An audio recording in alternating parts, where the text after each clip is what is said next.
him for all of our work. So we're going to get started here with bill introductions. And any bill introductions from the committee? We do have one from the AG, and it's, we'll provide you the number here. Come on up, Matt. Thank you, Mr. Chairman. Make sure I got the microphone on. I'm Matt Bengesser with the Office of the Attorney General, and we have a bill introduction today. I need the number from our good friend Jason real quick. All right, RS 3926. It's a bill relating to the Sheriff's Office's participation in the federal 287 G program and the insurance pooling at the municipal level. Thank you, Matt. Committee, any questions or objections to introduction of the bill? Seeing none, that bill's introduced. Very good. Thank you. Any other bill introductions?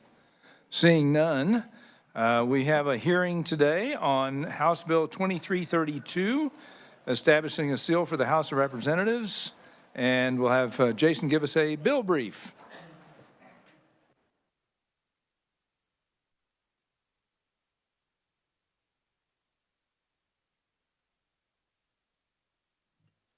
Thank you, Mr. Chairman, members of the committee. House Bill 2332 would establish an official seal for the House of Representatives for the state of Kansas. Its new act would establish the seal. Generally, it's the Great Seal of the state of Kansas as depicted on the podium in the House of Representatives, and then includes the words Kansas House of Representatives surrounding the image on the circle there.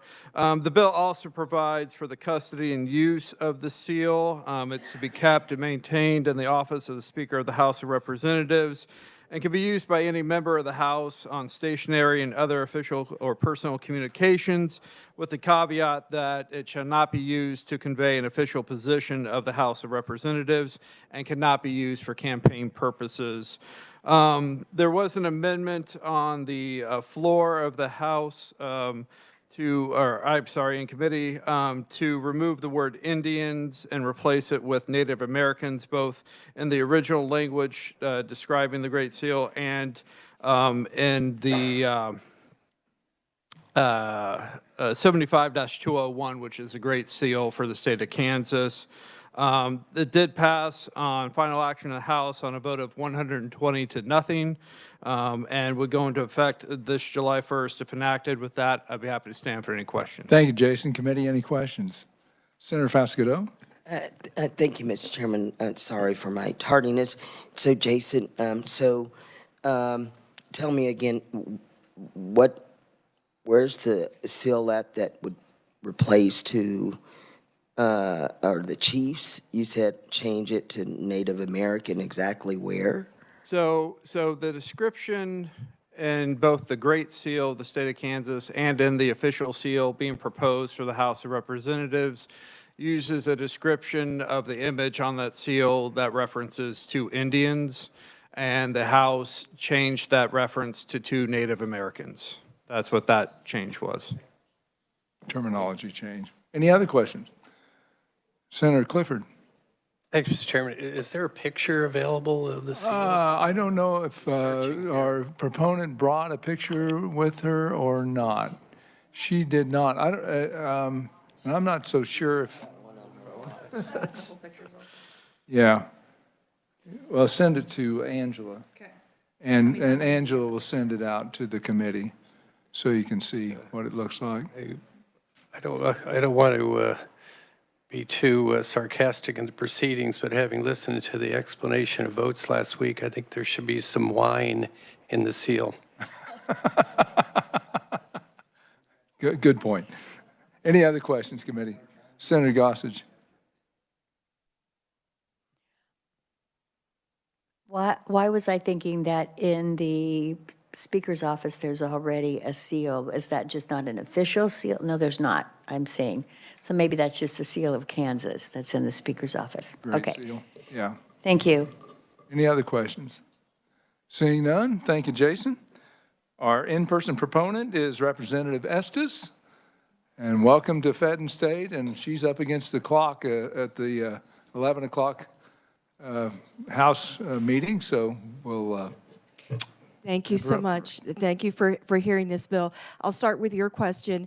If you walk into our the House chamber, you see a beautiful podium that was made by then Representative Mark Hutton in consultation with the Historical Society, and they did put a beautiful seal on the front. And I admired that when I came to the House, and I was doing some research and discovered that that had never been codified into the law, and neither had the Senate ever adopted a seal.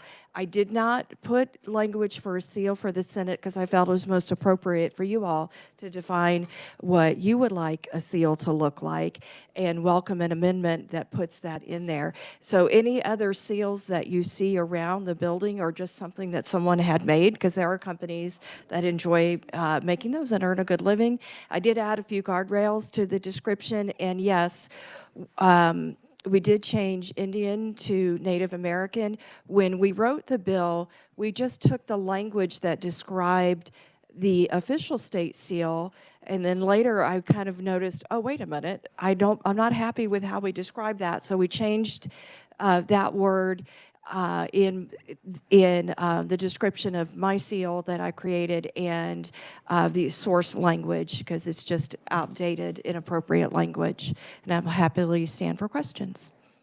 Committee, any questions? Senator Gossage. I have another question. We go to ALEC or NCSL or any of those, and they always have a booth where they're selling seals that you can get, your House of Representatives or whatever. What can you tell me? Did this come from them, or how do they come up with those? No, it goes back to what I said earlier about Representative Hutton. So that somebody just created that seal. He did in consultation with the Kansas Historical Okay, Society. so I have seen a seal for You that. have. Okay. And it's on the podium. You walk up and you see it on the podium. The podium is stunning, but he worked very closely with the Historical Society to get something that was appropriate, and I think it's appropriate. So my language. You're just codifying in Just law what is codifies. already there on the podium. Thank you. Thank you, Mr. Chair. Any other questions, committee? Senator Fasquedo. Thank you, Mr. Chairman. Representative Susan Estes, what a pleasure to have you before us. So I certainly, what was the vote of changing the measure of the Indian to Native? How did that That go? was, as to the best of my recollection, unanimous. I'm actually the person who brought it forward because it's just something that I noticed, and I said, well, I think we can change that on the floor, and everybody was very grateful that we made that change. So it was something done in unity. And the final House vote was 122-0, so no opponents to that. Any other questions, committee? Seeing none, I think we give you enough time to get back up to the House. Thank you so much. I missed one. Senator Tyson, sorry about that. Thank you, Mr. Chairman. It's just based off your comment. Thank you for your testimony, but what day did they pass this? And I'm going to be asking the House that every time when we refer to the amount of bills that they passed.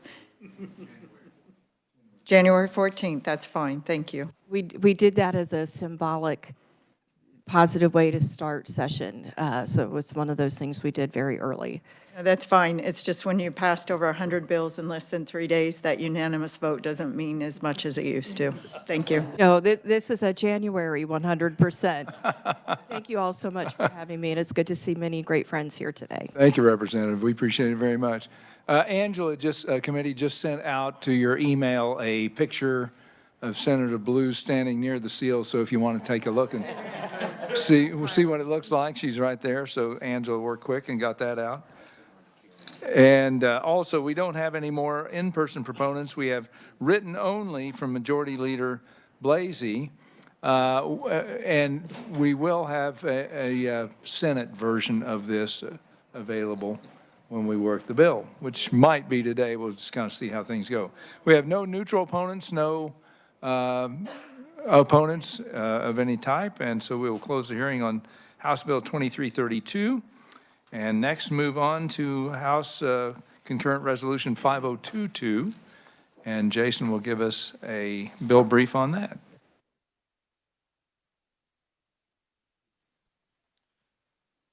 Thank you, Mr. Chairman, members of the committee. This will probably look familiar with the number of resolutions like this that this committee has seen over the last few years. This is another resolution making application to Congress to call a convention of the states for the purpose of proposing amendments to the U.S. Constitution. In this case, unlike some of the other resolutions this committee has reviewed and looked at, this one is more limited in its scope, and that the only amendment it is proposing to the U.S. Constitution would be to impose term limits on members of Congress. And so you can see in the resolution on page 2, starting in line 19, then following down line 23, the call for the Article 5 convention would be simply to set a limit on the number of terms that a person may be elected as a member of the U.S. House of Representatives and the U.S. Senate. And so it's limited to that purpose for an Article 5 convention. The House did make an amendment based on the recent U.S. District Court ruling that we have reviewed in this committee, Thompson versus Masterson, and so changed the vote requirement to a simple majority to adopt the resolution as opposed to the 2/3 majority that was previously required. The House adopted HCR 5022 on a vote of 78 to 42. With that, I'd be happy to stand for any questions. Thank you, Jason. Questions? Senator Francisco. Thank you, Mr. Chair. So would we need a technical amendment on page 2, line 19, to strike 2/3? No, it's been done. If you look at the version of the resolution as amended by the House. We had not a, Oh, you Oh, okay. yeah, the stricken version does. Online, you can see it. thank you. Struck Show, 2/3. Stricken on line 19 and insert a majority. Got it. Committee, any other questions? Senator Blue. Thank you. I just have a quick question here. So in Kansas, can we as a legislature pass a statute to restrict our members of Congress for term limits? No. The terms and the limits for members of Congress are set by the U.S. Constitution. It would require a U.S. constitutional amendment. Okay, thank you. Any other questions? Senator Fasquedo. Thank you, Mr. Chairman. Jason, just curious, so, and I've not read through here, is it when we say term limits, what would be the term that served before they would have to comply to that term limit? As I read the resolution, it would not be to change the duration of a term. So for a U.S. House of Representative members, it's 2 years. For the U.S. Senate, it's 6 years.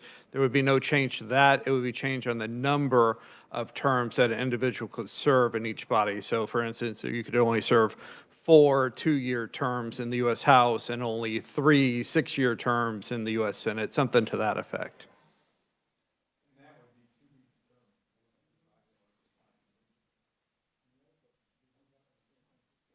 Thank you. So the two questions, one would be just to confirm that we don't know what the proposal would be. And I'm a little uncomfortable saying I'd like a convention to do something that we don't understand.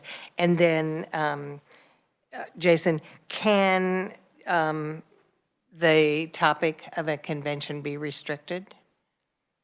That is a good question. I do not have a definitive answer on that. Any other questions? Senator Murphy. Thank you, Chairman. Get extricated from all my stuff here. So, Jason, what's the procedure then? Let's say we have a convention and they come up with some crazy stuff that comes out. What does it take before it becomes part of our Constitution? So yes, any amendment proposed by an Article 5 convention then has to still be ratified by the states. And so you would still need, I believe it's 3/4 of the states to ratify. 38, yes. Yeah, 38 states to ratify and make those proposed amendments part of the U.S. Constitution. All right, so that was the reason for my question is it's not done lightly. You could come up with, so let's get rid of the Second Amendment, and you'd have to have 38 states say, we agree with that. Or let's get rid of free speech, or let's get, whatever. Let's make everybody wear green suits. Whatever it is, you'd have to have 38 states. I think it's a pretty high bar, so I think it kind of restricts things from crazy things from happening.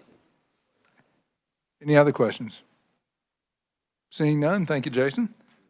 We just have one proponent in-person testimony, and that's from Shanna Chambly, who's the Regional Director of U.S. Term Limits. Shanna, welcome to Senate Fed and State. Good morning, Mr. Chairman, members of the committee. I'm Shanna Chambly, Regional Director with U.S. Term Limits. Many of you have met me over the last few years that I've been working this year. I want to address a few of your concerns. I will go through first with what I had planned to put before you, starting first with the popularity of this issue. In the packet that I believe was emailed to all of you, I have our polling, our Kansas polling and our national polling. Both are very consistent with each other. Our national polls at 83%, our Kansas-centric polling polls at 80%, and it's the highest polling nonpartisan issue in the country, and I would wager to say the highest polling nonpartisan issue here in Kansas as well, as the polling bears out that state and national polling are very similar. Why does it poll so high? Incumbency advantage exceeds 90% or more reelection rates every congressional cycle. Only 20% of congressional seats are even competitive because the people who would want to be in those seats are sane enough to stay out of the ring because they know that the bar is so high that they're not going to be able to get into that seat. The franking privilege. Congressional members are able to use the franking privilege using our taxpayer dollars to send out mailings that appear to be like election mailers and outmatch a challenger at a minimum of 9-1. There's just too much of a disadvantage for somebody to want to run for that seat. So voters feel disenfranchised at the ballot box when people say, well, elections are term limits. They're not when you don't have another choice. Why we do it this way. Prior to, there had been a question for Jason, whether or why that we did it this way. Prior to 1995, 23 states term limited their own congressional delegations. And in 1995, the Supreme Court struck that down on a 5-4 ruling saying that it must be a U.S. constitutional amendment akin to the presidential term limits in the 22nd Amendment. So the process began then. The only other mechanism for getting a constitutional amendment is a convention of the states for proposing an amendment. A convention is intended by the framers to be a single subject. I know that you have passed other resolutions here. Hamilton wrote in Federalist 85 that the intent of the framers was to bring forth topics singly, and that's why we work on a single topic approach. And historically, we have over 400 outstanding applications across the states calling for Article 5 conventions. We have never yet had one because Congress preempts those whenever the number gets close. We never intend to have a convention on term limits. Congress will not allow that to happen. And they won't allow that to happen for the exact same reason that they won't make the proposal themselves right now, their own self-interest. Right now, they have no motivation to propose an amendment. Once that number reaches close to 34, that would trigger a convention, they will then preempt it and they will set their own terms. We don't know what those terms will be, but we know that it's not going to be one in office and one in prison, and we know that it's not going to be 40 years because that would make the states then press forward with a convention because that would anger them. So we will end up with something and they will grandfather themselves in. And historically, that happened with the 17th Amendment with direct election of senators, women's suffrage, repeal of prohibition, and presidential term limits, where this began as a convention of states approach, and then Congress preempted it whenever it came close to the trigger. And so I would ask all of you to support this resolution as you've supported similar resolutions in the past, and you've even supported this one in the past in 23 when it came up for a vote in the Senate, but at that time still required a 2/3 majority. And I will stand for questions. Thank you, Shanna. Committee questions. Senator Clifford. Thank you, Mr. Chairman. Thanks for being here. I thought about this a lot, and you obviously have. Do you think the Congress, the House of Representatives should have 3 years to match up with the Senate of 6 years. I always felt like they'd take 1 year off from fundraising to actually govern, and then the other 2 years they'd go back to fundraising. But I mean, that could be part of this convention. But any thoughts along that line? Chairman and Senator, I don't have any personal thoughts on that, and that would not be a part of this convention, as it is very limited to the one single subject. So even if it were to come to a convention and Congress for some reason allowed that to happen, then it would only be to set a number on the limit of terms. So it would not be changing what the length of term was, because that is not what is in the resolution as it is before you. That would take a state legislator, such as yourself, putting forth another single subject Article 5 amendment to do so, if that is what you would want to see happen. But Congress could do it if they decided to act, obviously. How many states have passed this already? I missed that earlier, I think. U.S. term limits has passed 12 states so far, and we anticipate up to 3 more this year. Thank you. Thank you for your answer. Thank you, Mr. Chairman. Senator Tyson. Thank you, Mr. Chairman. Thank you for your testimony. Just a couple of quick things, and I've been involved with a national group, and when the sad thing is when we use the term Convention of States now, it refers to that group. So I consistently refer to it as an Article 5 convention, because that is what we're trying to do. And I appreciate the fact that you realize how important the single subject is. So thank you very much for bringing that. Thank you, Mr. Chairman. Senator Foscato. Thank you, Mr. Chairman. Just curious, when you said that it's passed in a certain amount of states and you expect it to pass in 3 more. So in order for, if this measure didn't pass here in Kansas, does it prevents Kansas from participating? Chairman, Senator, no. If a convention were to be, whether on this subject or any other, it takes 34 states to trigger that convention call and for the convention to happen, and then all 50 states have the opportunity to participate in that. Senator Tyson. Thank you. It's my understanding that Congress is being forced to track these now, that they were never tracking them before. Is that correct? That is my understanding. Any other questions? Seeing none, thank you, Shanna. We have no neutral, no opponent testimony on this, and so we will close the hearing on HCR 5022. Committee, we were going to work 395, but we're still awaiting an amendment on that today. But these two that we've heard today, we are, trust me when I tell you, the calendar's jam-packed. And I would start first with the HB 2332, if the committee is willing to work that this morning. We'll go ahead and do that. And we do have an amendment on HB 2332. That's the seals. And I think Senator Thomas has that amendment. Yes, I do. Well, Jason has it, but Jason's got it. Jason has everything, but he's got a lot. And do you want to explain it, or do you want Jason to explain it, Senator? I'll let Jason do it. Okay. Get it all passed out first.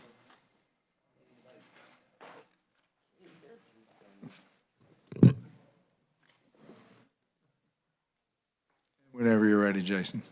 Yes, Mr. Chairman, members of the committee, the amendment would add a new section you see on the attachment on the 3rd page to establish an official seal of the Senate. You'll see the description in there of the seal, which I believe is in the Senate President's office currently. It would be that seal with an additional border that would be in royal blue. And then the state motto, Ad Astra Per Aspera, around the top, and Kansas Senate around the bottom, would be appearing on that royal blue border in gold lettering. The conditions for the maintenance and use of the seal are the same as proposed for the House seal. It would be kept in the office of the President of the Senate. Could be used by a member of the Senate for official stationery, other communications, but cannot be used to convey an official position of the Senate or for campaign purposes. I would also just direct the committee's attention on page 1 of the balloon, starting line 30. You'll see some stricken text with a date inserted. This is just a technical reviser's cleanup to the Great Seal Statute 75-201. Okay. Committee, any questions for Jason or the carrier of the amendment? We'll start with Senator Tyson. I do, thank you, Mr. Chairman. So currently, we do have the state seal. Is there any restrictions on our use of that? And why create another seal is what I'm kind of wondering. Thank you, Mr. Chairman. Sure. Jason or?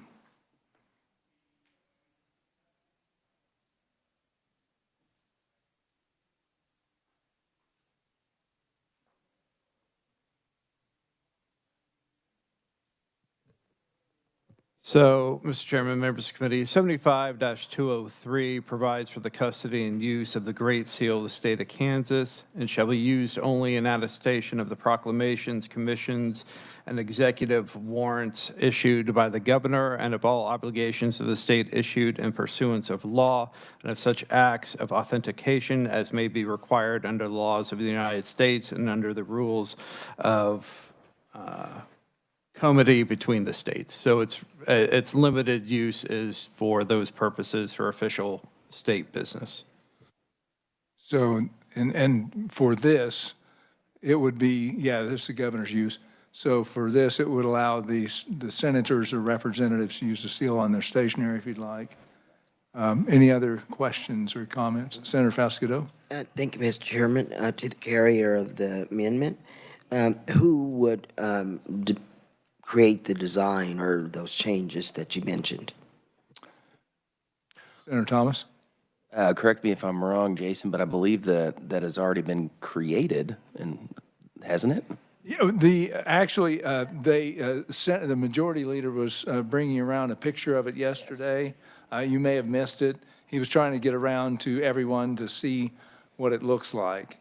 And you could probably run up to the majority leader's office and take a peek at it if you'd like. Yeah. Senator, I think Murphy was next. Yes, thank you. I guess my question was, it says, they were asking yesterday about the color of the border. And they were sort of like taking a poll. So did blue win? Is that blue won? That stinks. Which is why it's in the. Yeah, blue won the. Yeah. It looked good. Well, and follow up on that was just the. So are we, when we use the state seal on stuff that we use, is that a problem, or? Jason, you were talking about that.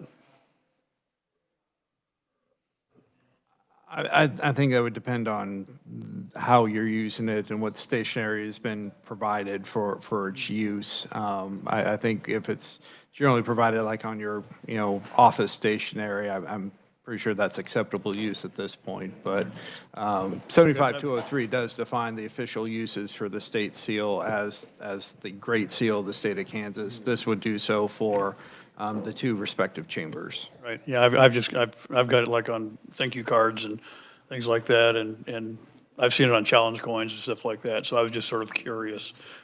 Yeah. I think Senator Francisco was next. You didn't have one, Senator Blue, then.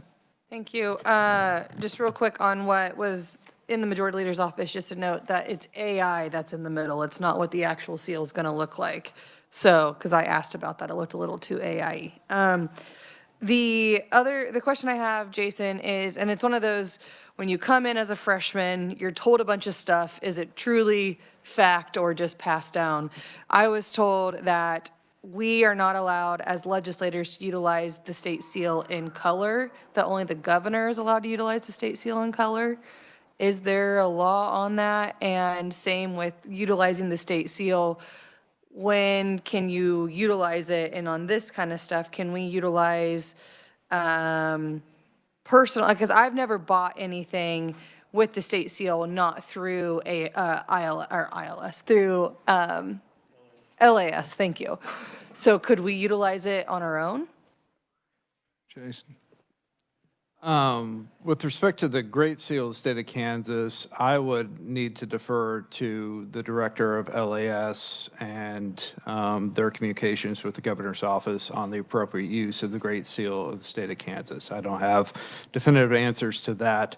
With respect to the chamber seal for the Senate, it would provide use by any member for both official stationary newsletters and communications or for any personal use, with the two caveats that you cannot convey an official position of the Senate or use it for campaign purposes. Okay. And Angela just sent out a picture of what the center section is going to look like without the border on your email. Any other questions? Senator Clifford. Thank you, Mr. Chairman. Yeah, I think this is a great idea. I saw the samples. I have a, bias towards red, but for the minority party, I think the blue looked a lot better. So I would certainly second this amendment. Okay, very good. So we have, I guess you've moved your amendment. Senator Thomas moved the amendment, second by Senator Clifford. Any further discussion? Seeing none, all those in favor of the amendment, say aye. Aye. All those opposed, no. Back on the base bill, what is the committee's will? Senator Thomas? Thank you, Mr. Chairman. I move that we pass out House Bill 2332 favorably for passage as amended. You've heard, and we've had a motion by Senator Thomas, second by Senator Fasquedo. Any further discussion on the bill? Seeing none, all those in favor say aye. Aye. All those opposed, no. Okay, very good. Do you want it recorded? Okay, all righty. So we've got that heading to the floor. Committee, what's the will on House concurrent resolution on 5022? We have got that? Okay. Is there a motion on that? Senator Thomas. Thank you, Mr. Chair. I move that the committee pass out House concurrent resolution 5022 favorably. Is there a second? Second by Senator Blue. Any further discussion? Seeing none, all those in favor say aye. Aye. All those opposed, no. That passes as well. Thank you, committee. Next week, we've got a full schedule. I've got two bills. One's a short one on Monday. 502, it's rules and regs for the Racing and Gaming Commission. And then 503, which is one on firearm suppressors. Tuesday, we've got House Bill 2635, that's pregnancy center autonomy. Wednesday, 2437, that's a that's an election bill. And then Thursday, we have three from the Secretary of State, but they're short. They're all like 5 minutes. May end up on the consent calendar. We'll see how that goes with that. So a fairly full week, and the agenda is out, so if you want to take a peek at that. With that, thank you very much for your work. We are adjourned.